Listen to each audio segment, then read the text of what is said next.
Guys, Radhe Radhe. আজকে আমরা pizza বানাবো। আমরা ময়দা ঢেলে দিয়েছি আর চিনিও ঢেলে দিয়েছি। এবার আমরা বেকিং সোডা ঢালবো। তারপরে আমরা ঢালবো দই 3-4 চামচ।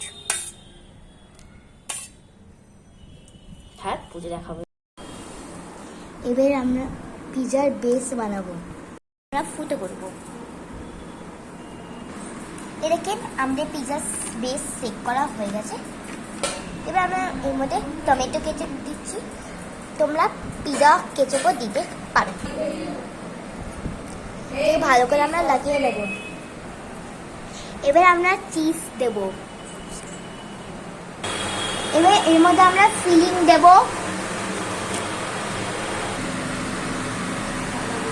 এবার আমরা এটাকে ফেলাবো। এবার আমরা এর মধ্যে চিজ দেব। আমরা এবার গ্যাসে পিজা দেব।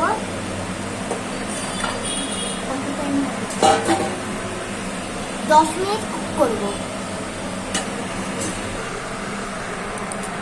বলবি এবার আমাদের হয়েছে। এটা আমাদের হয়েছে। এবার এটাকে আমরা কাট করবো।